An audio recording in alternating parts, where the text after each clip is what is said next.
What's up, YouTube? It's your boy Cody Montgomery coming at you guys with another video. We are doing this month's Q&A, which I have been trying to do each month for you guys to hopefully give you guys some insight, maybe ask some weird questions about myself, or just something that you have been wondering and want to learn. Obviously, even I've been doing bodybuilding for 10 plus years and I'm still learning something every day. So it's never bad to ask questions. So if you ever have a question, just ask. And I do these, I do these Q&As on my Snapchat, my Instagram, this one directly from my Snapchat. So I appreciate everybody that follows me on there, but I will link both in the bio below. First question is from Chase1012. He asked my favorite cheat meal at my favorite restaurant. And fortunately, it's not where I live anymore, but my favorite place and my favorite cheat meal is Wasabi Sushi in San Antonio, Texas. I've been there way too many times to ever tell you how many times, but I love it, and it is my spot. Every time I go back and visit Roland and Marissa at the Muscle Factory, we end up going there, and yeah, it's memories, man. I remember many a times walking in there, like so ready for some sushi, and walking out like, what the heck did I just do? But that's what you got to do sometimes. So the next question is from Destroyers2224. He said, I am a 15-year-old baseball player trying to build muscle and I'm struggling on knowing what to eat. Any tips? I would say to eat a lot, but try to eat clean. And when I say clean, like people, what the heck does that mean? Just try to think from the ground, wholesome, not processed foods.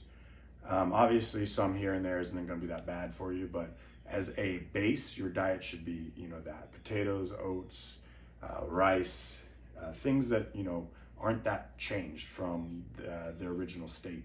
As far as protein sources, eggs, beef, chicken, I wouldn't really say to stay one way. I would say, a variation, especially being young like you are. Have variety, have it something that you like, and if something that doesn't digest well, don't eat it. I remember myself, I ate eggs for years, and they just don't digest well with me, egg whites particularly. So I just don't do them anymore.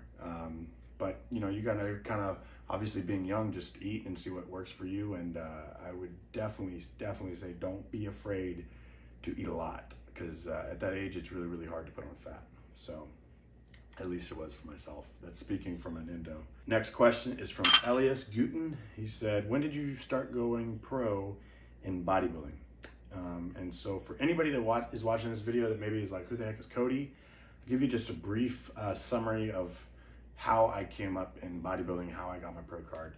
I was a teenage bodybuilder. I started bodybuilding when I was 15. I did my first show at the 2010 MPC Dallas Europa, and that was my first show. I was a $170 something, and just kind of climbed from there. At that time I was playing, I was still golfing a little bit. I was playing football. I was doing other sports, and basically once I stepped on stage, I was like, wow, this is what I want to do.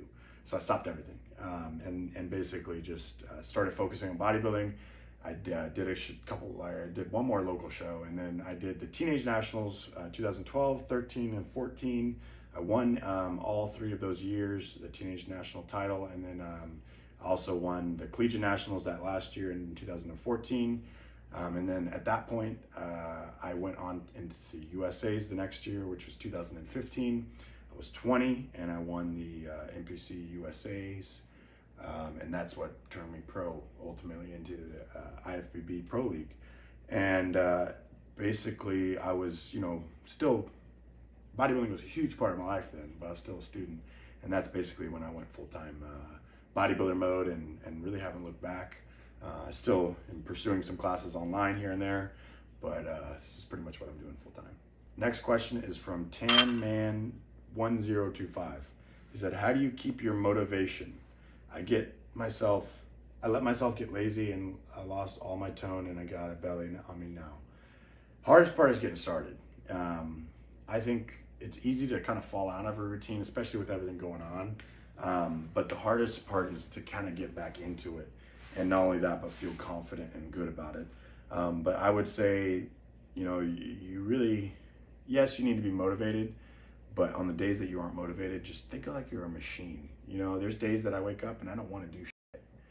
That's the real truth. And There's other days that I wake up and I want to conquer the world, but you know, every day is not going to be great.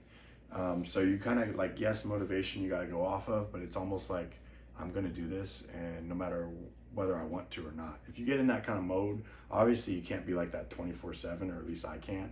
You know, I can do it for a number of months, but I still am a normal guy. I need some balance, I need some break. But if you have like a goal in mind, I feel like it's just so easy, not easy, easier to just, you know, attack it and conquer it, and you know, not really look back. So that would be my advice there. The next question is from Ben Robbie Chucks. I hope I didn't butcher that name, brother, but thanks for doing this. It helps to get answers from someone with proven results. My question would be, do you feel like less frequent each muscle group 1 time per week, for instance, but more intense training, or more frequent each group 3 times per week, but less intense, is more effective for building size, not necessarily strength? So I think strength and size kind of coincide with each other. Obviously a stronger muscle is going to become a bigger muscle, and vice versa. With that being, you know, form and everything is correct. But I would say that I personally, and everyone's gonna be different, I've trained 7 days a week, and I've trained, I was gonna say 3, but I don't think I've gone down that far. 4 days a week. It's probably the least I have ever gone to the gym in a routine when I'm trying to build muscle. I would say that it's like a happy medium. I don't think that you should be necessarily attacking every body part that much. 3 times per week is a lot, you know. Maybe if you have a weak body part, maybe doing it 2 times a week, but I don't think every body part even should be hit twice a week, unless your recovery is just on point. Don't get me wrong, some people can do that, they can get on point with the recovery, all that, but if you're sitting there just trying to put on some size, you're trying to, depending on if you're endo, or if you know, if you can't put on weight, or if you can put on weight, the workouts obviously are gonna alter that. But I would change your diet up, and I would actually take more rest days to build size. I always, you know, I have a lot of clients that come to me, they're like, I wanna grow. And they send me their workout plans like 6-7 days a week. And I'm like, yo, we need to cut this back. And a lot of times it's like, I know, like I'll cut a day or 2 back, and I'm like, I know they're gonna hate it, because I'm the same way. I love to train, but really and truly, like, those rest days are when you're gonna make your progress and when you're gonna make your gains. So if you're really trying to put on mass and you're not necessarily worried about too much as body fat, I would say 5 days a week is optimal for muscle gain in like in a bulking phase. All right, so the next question is from Hayden Swan 13. He said, any dieting tips for trying to maintain muscle while cutting? And obviously the most, first and foremost is gonna be that you're eating adequate amount of protein and that you're getting adequate amount of sleep. A lot of people are, you know, maybe in a prep, and they are cutting, they're doing all this cardio, and they're doing all this training, and they're eating all this food, and you know, they're eating enough protein and everything, and they're like, man, I just feel like I'm losing so much muscle. And then, you know, we dive in a little bit closer and we look at everything, and we're like, wow, you know, you're not sleeping like a lot. You're not sleeping more than 5 hours. So, you know, all of a sudden you're like, okay, there's an issue. You know, if you can get your sleep up maybe 6, 7, 8 hours, all of a sudden your body's gonna be recovering a lot more. You're gonna be able to hang on to some of that, more of that muscle, because it's gonna be able to rejuvenate at night, because all of a sudden you've maybe doubled the amount of REM sleep that you're getting. So there's a lot of other things outside of maybe just like a dieting tip, you know, like sleep being one. But if you really want a dieting tip to gain, to keep your size and everything like that, I would really say to alternate between higher and lower days. You know, I found huge success in that. And, you know, having these splurge days where you're maybe, you know, way over your calorie limit, and then some of these days where you're obviously much under it. I think those higher days just have such a purpose and such a place to keep your muscle, keep your fullness, keep just everything. You know, if you gave me a diet and you said, follow this for 6 weeks, and I did just that, and it was like not a lot of food, I would get lean as heck, but I would look small. But if you gave me that diet and you said, okay, and on, you know, every 4th day you're gonna eat this, and it's like, whoa, that looks like off season. All of a sudden, you know, you're gonna change how you look. Maybe that's not the right way to do it with that drastic of numbers, but you kind of get what I'm saying. So I definitely think staggering and keeping your body on edge, and not necessarily doing the same thing every day, because your body's obviously just gonna plateau at that point. Hopefully that helps. So the next question is from Jack Show 82. He said, I might be a little late on this, but what do you think of eating into your body type? And I think that, or eating for your body type. And I think that really and truly, you have to eat for your body type. I don't think that there's one way to do stuff. If there was, you know, Joe Schmo would have everyone on a diet plan. I think that, you know, each person, there's different ways to do things. And I even think for myself, there's 1,000 different ways to do things. So imagine for, you know, the vast majority of everyone else, you know, if there's 1,000 ways for me, 1,000 ways for them, that's a lot of different ways. Because everybody's body is different. Everybody's body is going to react different. And you just, you know, every year is even different. I've been bodybuilding now, like I said, for 10 plus years. So, you know, my body now compared to 5 years ago or compared to 8 years ago, my diet's completely different. What's working and what isn't, maybe it's not completely different, but it is different. So definitely try to eat for your body type. Don't listen to one person. You know, if you're watching a video or whatever, see what works for you. And like he said, he bloats a lot from carbs. So maybe he needs to eat a lot of fats and not really eat a lot of carbs. You know, me personally, I eat a lot of carbs. I don't eat a lot of fats, but that's just how I am. So, you know, to each their own. The next one's from DMTL17. What is your goal for 2020? And this is a changing question. I think ever changing for everyone. Right now, my goal is just to stay alive and be positive and, no, I'm just kidding. But my real goal for this year is, you know, I want to do a show. I started out this year with that goal. I wanted to do a few shows and I wanted to get to Olympia. Obviously that is looking different by the day, but I am hopeful that there will still be shows here in the future. I am looking to hopefully do some shows here very, very soon. You know, of course, run right in my back alley, Tampa Bay, the Tampa Pro. We will see. I definitely want to see if I can get my act together in the next 2 months and get myself on stage, but I'm also not going to rush it.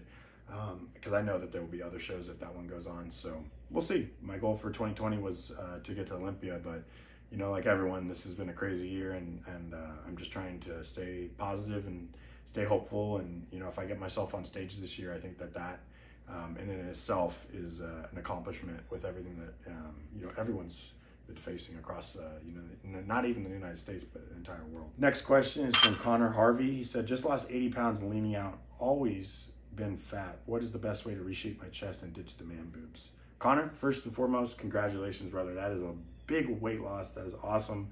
I appreciate you tuning in. Appreciate you following me. I would say first and foremost, time's going to be, you know, an essence for the skin and all of the, you know, everything getting reshaped. But you can definitely try to fill out your chest, maybe hit chest twice a week, do your higher carb days on chest day, and really try to grow your chest to, you know, kind of meet in the middle as far as your weight loss continues. You know, hopefully your pecs will continue to fill out, and then you'll find that happy medium that you're happy with.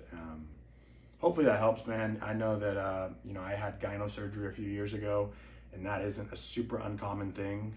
He said, you know, even with guys that have never taken a supplement in their life, they could have it. So not saying that that is necessarily the case from yours, but you could check to see if it is, you know, an actual gland or if it is just the tissue from the fat loss in the skin and things like that. Ethan L.A.J. Not sure if you've done your Q&A yet. Question is, what do you think you would have done as your career if you didn't pursue bodybuilding? And you guys know, pick this one because I like it. But I did a lot of things before bodybuilding, and I'm kind of, I think everybody that gets into bodybuilding is a little weird, but I'm definitely a weird dude.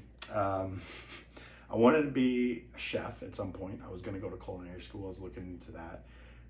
One of my other endeavors that I've always wanted to do and I loved for a long time was I wanted to be a golfer, you know, for many years until I was probably 15 or 14, like I said, and started bodybuilding. But and then one of my other endeavors that I still, to this day, to be honest, have tinkered with and thought about as I've been a firefighter. You know, I have a lot of respect and a lot of admiration. I've got actually a best friend, my buddy Alex. He's a firefighter, and I've got a couple other friends that have gone that route. And, you know, I know some at the gym here in town, and just, you know, really look up to those guys, and that was kind of a career that I thought about, tinkered with, you know, looked up the schooling and all that stuff. Of course, Steve Kuklo, we were teammates. He was with Evogen, and he was actually an active duty firefighter at that point. So it's pretty cool, and just something that I thought maybe I could coexist and do alongside bodybuilding. But I just have been, you know, so scared to do anything else because I feel like bodybuilding is such a 24/7 job. You know, for me to get to where I really want to ultimately be, it would be hard for me to kind of dabble in other things. Obviously, I have my hobbies and things like that, but it's not like a specific, like I got to do this every single week at this time, you know, so that's like a real job. So, but that would be my other endeavors. All right, so the next one is from Lottie Costa. I don't want to butcher it too bad, but bro, what's the biggest bodybuilding secret? I told mine to answer this, but it's definitely consistency. You know, there's no secret in bodybuilding. It's being consistent. It's doing the right thing on a daily basis, 24 hours a day, all the time. And obviously, you know, you can have breaks and you can have off season, you can do this and you can do that. But when you are prepping, when you are, you know, in it, there's nothing else. It's 24/7 bodybuilding, bodybuilding, bodybuilding. And, you know, you can have your hobbies, you can do, you know, a job alongside of it or whatever, but you're still thinking about bodybuilding 24/7. I can promise you that. And that, if you really put your mind to it and you think about it 24 hours a day like everyone else does, you'll get places. You'll start making progress and you'll see just what you're capable of. So I challenge you guys out there to do that if you haven't ever.